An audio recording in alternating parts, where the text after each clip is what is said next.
যুক্তরাজ্য সফররত বাংলাদেশ জামায়াতে ইসলামীর আমির ডক্টর শফিকুর রহমান বলেছেন, সত্য একবার বললেই প্রতিষ্ঠিত হয়, কারণ সেটা সত্য, আর মিথ্যা প্রতিষ্ঠিত করতে বারবার বলতে হয়।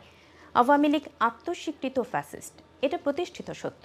16 বছর দেশের মানুষের সঙ্গে আওয়ামী লীগ যে আচরণ করেছে তার জন্য তাদের বিচারের মুখোমুখি হতেই হবে। রোববার সন্ধ্যায় লন্ডনের রয়্যাল রিজেন্সিতে Coalition for Peace and Justice in Bangladesh কর্তৃক তার সম্মানে আয়োজিত নাগরিক সংবর্ধনা অনুষ্ঠানে প্রধান অতিথির বক্তব্যে এসব কথা বলেন তিনি। এ সময় বাংলাদেশ থেকে যুক্তরাজ্যে পাচারকৃত টাকা দেশে ফেরত আনার ব্যাপারে যুক্তরাজ্য সরকারের সহযোগিতা কামনা করেন জামায়াতের আমির। বলেন, পাচারকৃত টাকা ফেরত পেলে বাংলাদেশের মানুষ কৃতজ্ঞ থাকবে। আজকে আপনারা এসে আমাকে সম্মানিত করেছেন। মুসলিমদের একজন ক্ষুদ্র প্রতিনিধি হিসেবে আপনারা সত্যিকার অর্থে 18 কোটি মানুষকে সম্মানিত করেছেন।